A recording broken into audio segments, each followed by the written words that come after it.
I was already 10 steps into the yard when the officer raised his palm. "Ma'am, please back behind the hedge." He didn't raise his voice. He didn't need to. The yellow tape fluttered like a ribbon between us, strung from my mailbox to the fence post, a paper boundary made real by the law. 40 meters. That was the distance written in ink, stamped by a court, carried by 2 officers who were as gentle with me as a breeze and just as unarguable. 39 meters, and I could still smell the jasmine I'd planted along the fence. 40 meters, and I would never again smell it with my daughter standing on the other side. My name is Ada, I'm 66, and I never plan to draw a line between myself and my own child. Lines are for measuring curtains and hem lengths, not for keeping out the girl whose first word was "mama" and whose stubbornness was my fault to begin with. But a line is how you survive when love becomes a lever used on you. It's how you stay, as the judge put it, capable and independent. It's how you breathe. The first thing I did when they left was go inside and make tea in the blue enamel kettle my brother gave me years ago. It whistles the way he laughed, shrill, abrupt, fond. He's gone now, and the house and his laugh and the habit of making lists are what I have left of him. The lists kept me from drifting these last months when everything started to slide. A grocery list, a list of roses I wanted to plant, a list of things I know to be true. I wrote on the last one now, underlining each word. I am well. I am not confused. I lock my doors. I take my prescriptions, my real ones, the ones in the pharmacy bottles with my name spelled correctly and the dates that match the doctor's chart. I am careful. I am sane. I wrote those words because my daughter, Nora, asked me to doubt them. The first time I noticed something was off, it was small enough to dismiss, a sleepy ache behind my eyes, the way you feel after a poor night's rest. "You look tired," Nora said as she swept in with store-bought soup and a firm tone. "You've got to be more careful, Mom. Remember what the doctor said." She set the soup on the stove and turned the burner like she owned the place, and I told myself to be grateful. She had a life, a husband, bills. It's not nothing to make time to bring your mother lunch. The soup tasted of too much salt, and my throat went dry. I drank water and smiled, and when she left, she took the trash with her. Later I realized my pill organizer, Monday through Sunday, little pastel doors had been flipped. Monday's pills waited in Sunday. Sunday lay open and empty. It felt like catching sight of my own reflection do something different than I'd done. I shut all the doors gently, counted the tablets by the chart the pharmacist gave me, and told myself mistakes happen. Maybe I'd mixed them. Maybe I was tired and didn't remember putting Tuesday under Friday. That was the start of my list-making. Notation gives shape to fog. I began to keep my good sense book, a spiral notebook with tabs, a thing my mother would have loved me for. In it, I wrote what I ate, when I walked, what I watched on television, who I spoke to, and which pills I took and when. Each entry was polite and factual, as if a clerk were recording my days. When I told Nora about it, she chuckled and pinched my cheek. "My little scientist," she said, like I was 5 again and had sorted buttons by color. She didn't like the notebook. "Who keeps a log about their own brain?" she asked a week later when she found it on the kitchen table. "It's weird, Mom. It's like you're preparing to prove something." "I am," I said, light as air. "I'm proving I make good tea." She put the kettle on without asking and said we could talk. She had brought me a smoothie this time, a pink one already open, the straw bent like an elbow. I didn't drink it. I set it on the counter and she talked. I understood, after a few visits, what was happening. Not because she confessed, she never did, but because people tell you with patterns what they won't say aloud. She wanted my house. She wanted me, too, in a sense, but in a unit that could be boxed and labeled, Mother, Fragile. If I were declining, then she could talk to a lawyer about guardianship. If my safety were in question, she could place me in a care home. If the house became too much, she could help by putting it on the market. Each of those words sounded like kindness in a brochure and like theft out loud. None of it was born pure. Nora is not a villain. She is, like most of us, a person with a soft spot for the shortcut when life towers in front of you like a hill. She married young to a man who believed ambition and greed were synonyms. They invested, that smooth word that covers anything from buying a florist shop to buying a hole and calling it a well. He bought the second thing several times, and they were in debt so deeply that the light from my kitchen window must have looked like money through their bedroom blinds. They decided I wasn't well. It was convenient. But convenience doesn't make it true. My doctor, an amused woman who wears her hair clipped back with pens, tapped the file and said, "You're fine, Ada.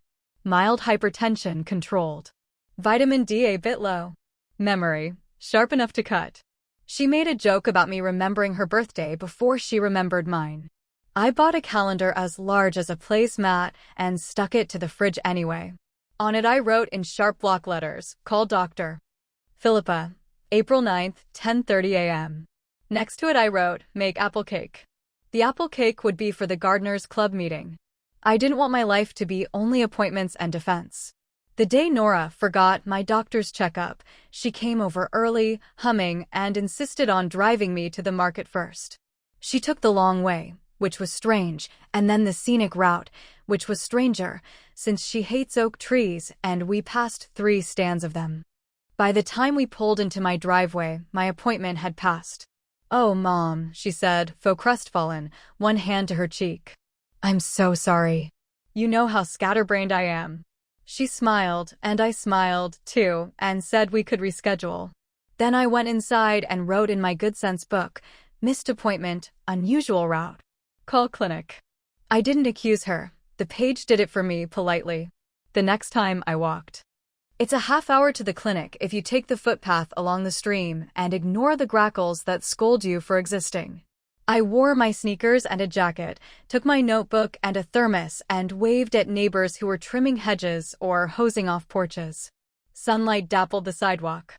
The clinic smelled of lemons and gloves. Dr. Philippa clasped my hands in hers and said, "Good walk." I told her it was. She measured me, asked me to remember 5 words, and then counted backward by 7s just to be recreationally cruel. I remembered all 5 words. The last one was lighthouse. There's a painting of one in the waiting room. I liked the trick. When I came out, Nora stood at the front desk, scolding the receptionist that the appointment should be next Wednesday, and didn't see me until I said her name.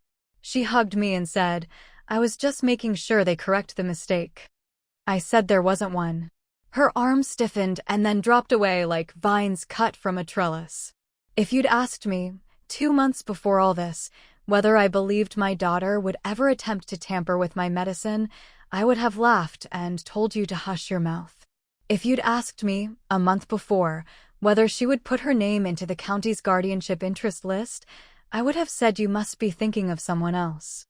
But the older I get, the more I learn that belief is a door that opens both ways. You believe in someone for years, and then you believe what they show you. I will not supply the choreography of what she did. It is enough to say that I found the cap of my morning bottle loosened, a change in the color of one tablet, an anxiety that felt foreign and chemically powdered, a taste in my smoothie that did not belong to fruit. I will say only this. I did not drink the smoothie. The tea was strong and bitter. The anxiety was mine, because when you realize someone wishes you to doubt your mind, the mind is the first thing to tremble. My neighbor Joy said, "Come sit with me," and I did, hands wrapped around the mug she handed me like it could anchor me. She is 71 and owns 5 umbrellas and says there's no shame in having 6. I asked if she would keep a spare key, and if I asked, walk through the house with me at unpredictable times to check the obvious things we overlook: stove dials, window latches, the alignment of labels in the pantry. She said she'd be honored, and also that my spice rack is a sermon in orderliness. Why are you doing this?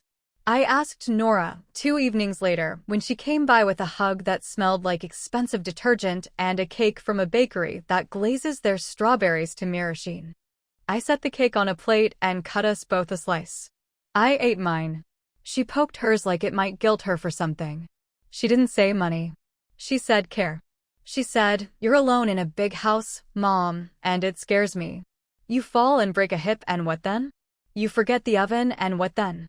I answered her calmly, with my notebook and my calendar and the name of Joy, who appears at odd hours with cinnamon scones. Nora scowled. A neighbor is not a plan, she said, sounding like the man she married. A spreadsheet is not sanity. She looked at the hallway like it was a long road she didn't want to walk. You're my daughter, I said, because we keep trying to use the old maps to chart the new coastlines. I hear you. But I am here. I am capable. She put her hand over mine. Her eyes were bright, and for a heartbeat of a moment, the girl who raised caterpillars in mason jars looked at me from behind her face. I don't know how to fix my life, she said. It fell out of her like a bead from a broken necklace. I don't know how to fix anything, actually. She squeezed my fingers and then let go. But I can fix you. That was when I understood that love could be misused not because it is false, but because it is strong. If you've ever tried to use a shovel as a spoon, you know. It's perfectly good metal. It is just wrong for the task. The day I called the legal clinic, the volunteer on the phone listened to me breathe. People who answer phones for the frightened are good at waiting. I told her a story without the venom, because one of the cruelest parts of being believed is learning how to tell the truth without sounding unhinged. I told her dates, times, small facts. I gave her the name of my doctor and the number for the pharmacy. I told her about the notebook. She asked if I had someone I trusted who could accompany me to appointments, and I gave her Joy's name. She made a humming sound like satisfaction and said, "We can file for a protective order, Ms. Ada. It will be very specific. No contact means no contact, and the distance will be named." I thought restraining orders were for strangers, or for the kind of drama that lives on television and nowhere else.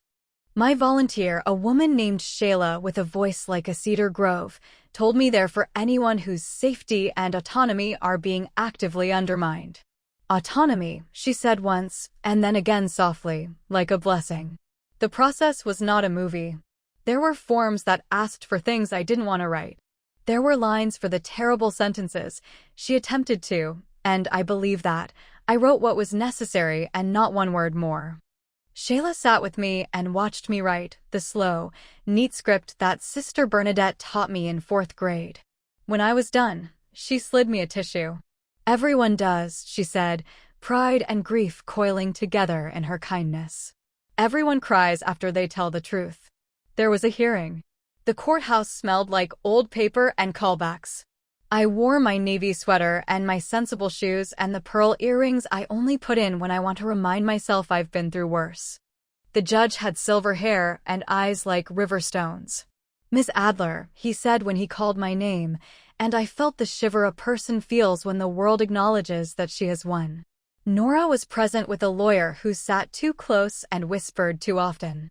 She wore a dress that would have looked sweet on a schoolteacher, and she kept her hands folded like she was in church. When she looked at me, she smiled aside, like we were at a play and I should admire her performance. Shayla had prepped me, facts first, then feelings, then facts again. Do not interpret when you can point. Do not accuse when you can cite. Speak as if you were writing in your good sense book. When I spoke, my voice did tremble, but the words were steady. I gave dates, times, lab numbers. I described phone calls and the text where Nora suggested I would rest better if we adjusted the dosage, which is a sentence that sounds like caring if you don't know that my doctor had already said no changes without a visit.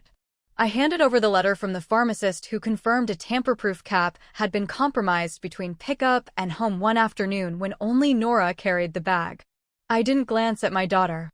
I didn't look at her when her lawyer objected to the word compromised, and the judge overruled. I didn't look when Nora made a little wounded animal sound and covered her mouth. I looked instead at the painting of the river behind the judge, a soft watercolor of swelling water, and thought, I have always known when the river runs too fast. The judge asked me a question I liked him for. He said, "Do you have support, Ms. Adler?" Not legal or medical, human. I said I did. Joy, the Gardeners Club, my bridge group at the library where we play more talking than cards. I told him I volunteer at the elementary school library twice a week and that my hairdresser, who is truly a sculptor, insists on trimming my bangs so I don't look buried in a curtain. He smiled. Our autonomy is often upheld by community, he said. He turned to my daughter then and asked, "Do you understand what this proceeding is for?" Nora said, "I'm trying to save my mother," and he held up a palm. I did not ask for your intention. I asked for your understanding. When he entered the order, he read it line by line, careful as if he were showing us both how to read for real. No contact, he said, and explained that means no calls, no texts, no notes. No proxy contact, meaning no sending a friend in her place. Restriction from the residence and the person, which meant I could walk down my own street without tensing at every car. Distance of 40 meters at all times unless modified by the court. He looked at me and said, "Is that an acceptable distance for you, Ms. Adler?" It was such an odd way to ask about safety that I nearly laughed. He was asking me to picture it. He was asking me to own it. "It is," I said. 40 meters is a good number for a runner's starting sprint. I do not run, but I can measure. And so there was tape. And yellow ribbon. And officers who spoke gently. And a line I never wanted to draw, drawn in statutes and measured in my memory alongside the steps from bed to kettle, kettle to chair. People imagine that a restraining order pushes a person away into a void. In truth, it makes space for you to fill with your own life. The first week, the house hushed. I didn't realize until it stopped that for months there had been a hum of dread tucked into each corner like dust. I slept through the night. I woke before the alarm. I made toast and did the crossword with a pencil because pens feel like taking a side you can't erase. I walked to the post office and told Marie at the counter I was mailing 2 birthday cards and 1 letter with no birthday attached, just hello to a cousin who'd sent me a photograph of a sunset and asked how I was. I wrote back. I'm very lately. It made me laugh to see it in ink. Joy, acting as if it were the most natural thing in the world, started a rotation of coffee on my porch. She came on Tuesdays and Fridays at 8. On Saturdays, Mr. Sato from 3 doors down brought a basket of extra tomatoes and asked if I'd ever grown the purple ones. They're show-offs, he said, delighted. On Mondays, I picked the lavender and tied it with twine and dyed the twine with onion skins because my bridge group had decided to get crafty in a school library way. We're going to look like a Pinterest board, said Claire, who once painted her entire kitchen mint and then painted it again 2 days later when the color made her crave gum. In the second week, the quiet made room for grief. Nora is not a monster. She is my child. She used to crawl into my lap with the urgent velocity of a falling comet and ask me to braid her hair. She once wrote a story, it's still in a box under my bed, about a hummingbird that got lost in a grocery store and couldn't find the flowers. She used to cry when the cartoon elephant couldn't jump as high as the giraffe. Grieving a living child is a disorienting, impolite thing. It does not ask if you're ready.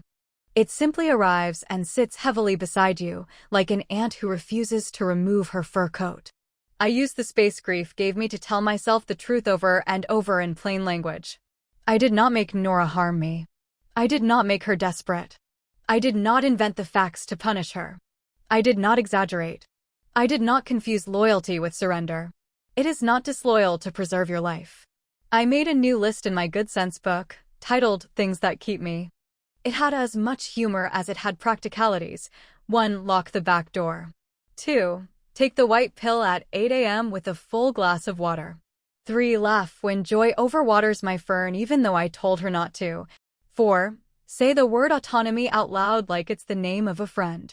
5. Learn the names of the purple tomatoes. I enrolled in a watercolor class because the judge's river painting kept visiting me as I washed dishes. The teacher, a man who wore paint on his jeans like someone wears a badge, said, "Water's a friend if you don't try to hold it too tight." He had us paint circles and then watch them bleed into ovals.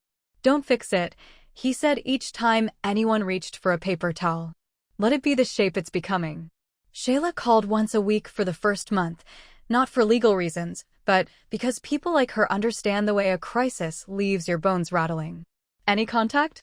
She'd ask, and I'd say no, and feel both relieved and raw. Nora, to her credit or her strategy, obeyed. I didn't have to ignore texts because there were none. I didn't have to tell someone's cousin to go away because no cousin knocked. I wasn't sure if she was being good or plotting better. It is a tiresome thought, so I allowed it to come and go like a stray cat you decide not to name. In the third week, a letter arrived from a therapist whose letterhead looked like spring, soft greens, and little leaves. It was addressed to me, Not from Nora, but from a Dr. Leslie who wrote, "With your permission, I'm writing to express that Nora has begun sessions with me." It went on in a careful way to say that she had described behaviors that troubled her and that they were working to understand those behaviors within the context of stress and fear. I read the letter twice. I made tea. I did not respond. The order didn't forbid letters from therapists, technically, but it forbade contact by proxy, and a letter like this kept 1 foot over my line.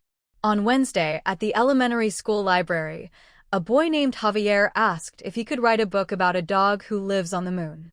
"Why not?" I said, and he shook his head. "Because there's no grass there," he said gravely. "Dogs need grass." He looked at me, full of the seriousness of 7, and then brightened. "I know. I'll put a lawn on the moon." I loved him for solving his own problem. "Excellent," I said. "What color will the grass be?" He thought. "Purple. Because purple tomatoes are better." Sometimes the world conspires to stitch you back together with its tiniest threads. I met with Dr. Philippa again, not because I needed a checkup, but because I needed to look dead in the mirror of someone I trust and see myself looking back. She asked if I was sleeping, and I said yes. She asked if I was walking, and I said yes.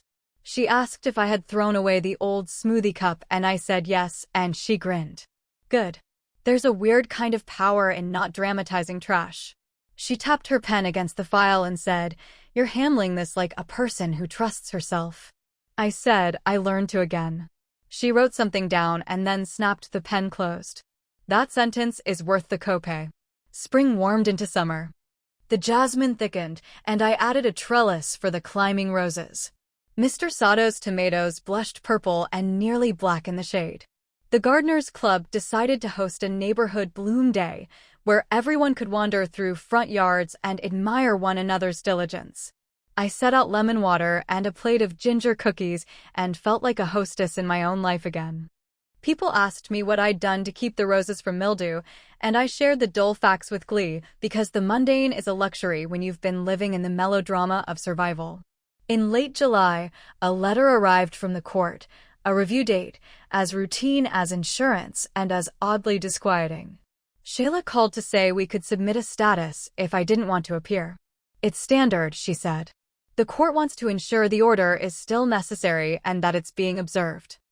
I thanked her and hung up, and later that afternoon, as the sun burned a white hole in the sky, a car idled at the end of the street. The engine sound was like a thought you can't place. After 5 minutes, I went inside rather than stare. When I returned to the porch an hour later, the car was gone, and I told myself the truth in a voice as firm as the judge's. The world is full of cars. Paranoia steals more than safety. It steals the color from the day. I did decide to appear for the review.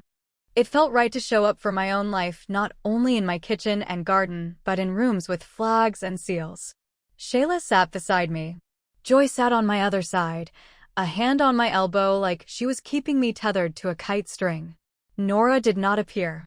Her lawyer sent a letter stating she did not contest continuation of the order. The judge nodded like a man who has seen many kinds of families and knows that absence is sometimes the best apology you will get. On the way out, in the cool marble hall, a woman about my age stopped me. "Excuse me," she said, voice soft as a worn sweater. "I just wanted to say thank you." She held out a hand. "My name is Diane. I watched your case at the last hearing. I haven't filed yet, but I needed to see someone do it." Her eyes were tired and lit with a fragile kind of admiration. I took her hand and squeezed. "The hardest part," I said, "is pretending the first step must be perfect. It doesn't have to be. It just has to happen." She nodded like she'd swallow the sentence whole. We walked outside together and then split, 2 women in the same weather under different skies. If this were a story with tidy corners, here is where I would tell you that Nora wrote a long letter saying she was wrong and naming every wrong in a bullet list. Instead, I received another envelope from Dr. Leslie a month later. This time, it said, "With appropriate releases in place, I can share that Nora has acknowledged certain harmful behaviors and is actively working to address them. She recognizes the restraining order as a boundary that supports your well-being and her work." The letter acknowledged no details and made no promises. It also included a line that steadied me: growth is slow, and safety allows it to be honest.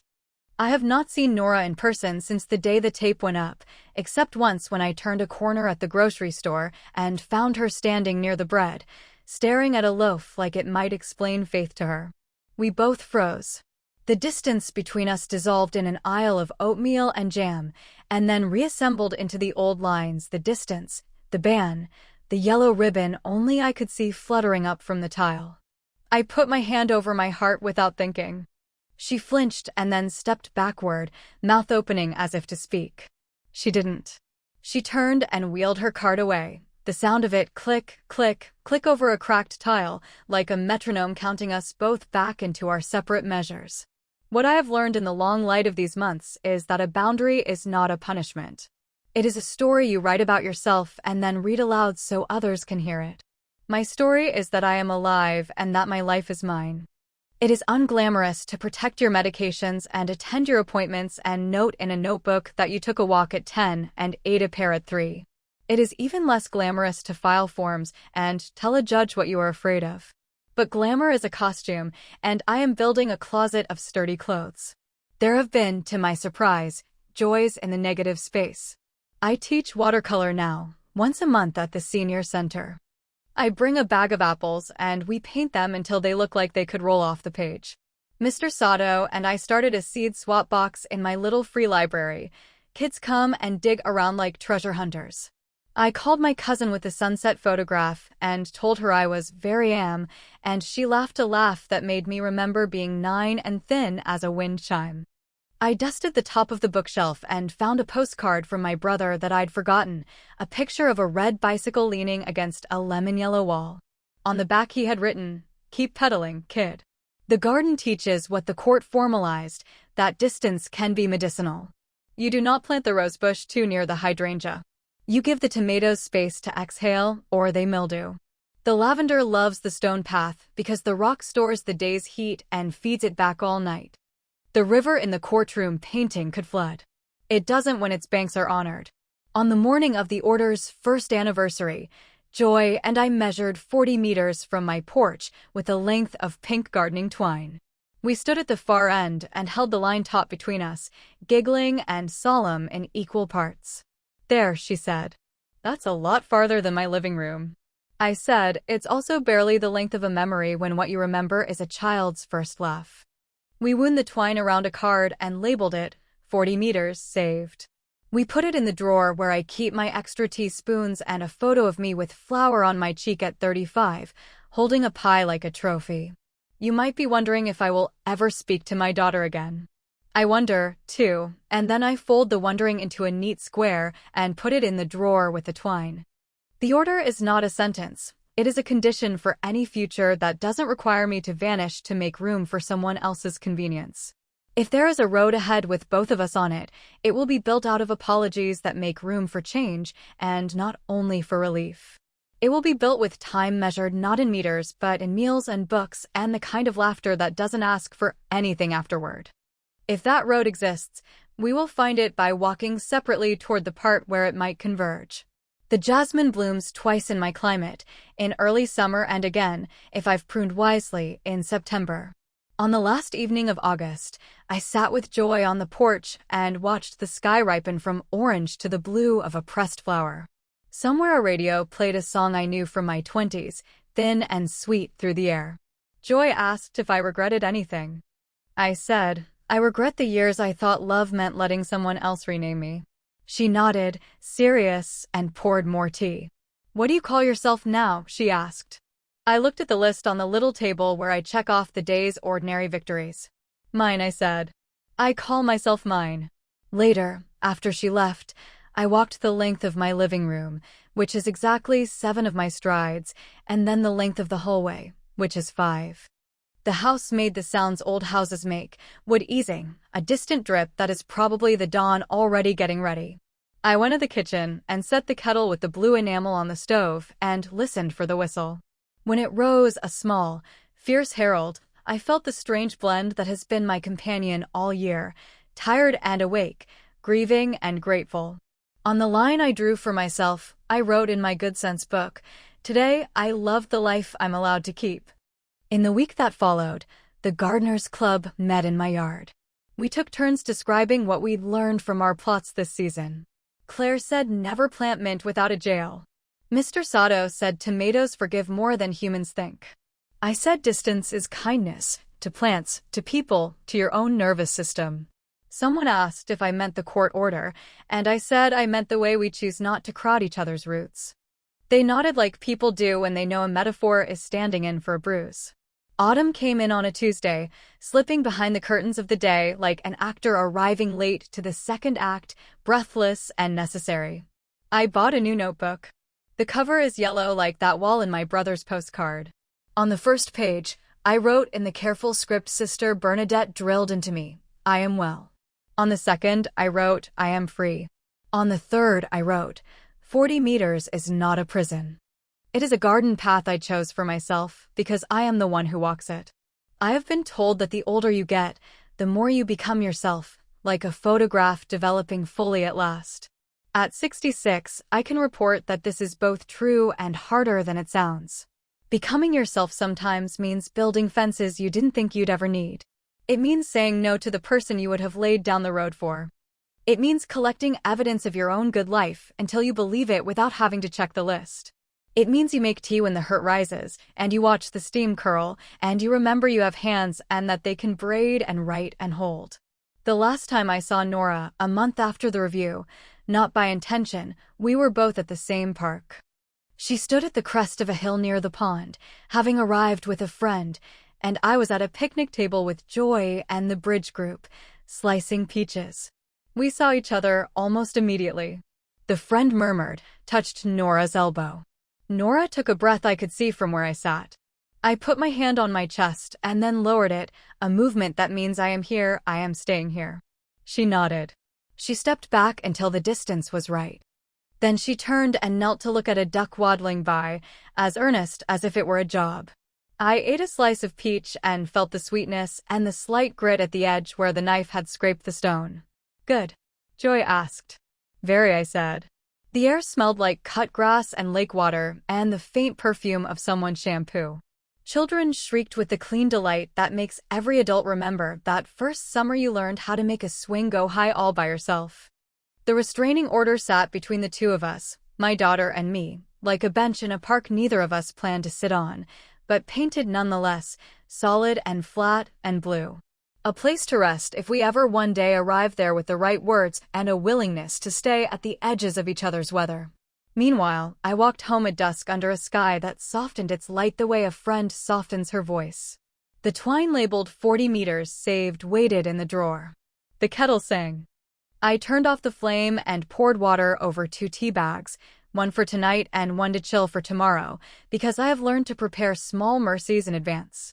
I sat at my kitchen table, wrote the day's final note, watered roses, phoned cousin, laughed at Claire's mint prison, did not cry at the park, and closed the Good Sense book. Then I did what I always do now at the end of a day I kept. I turned the page to the morning and wrote, in ink that does not smudge when you rest your hand on it, the 5 words that anchor me more reliably than a whistle or a law or even a list. I will keep myself well. So another story of my grandmother has ended, and be clicking here you will have when more such stories.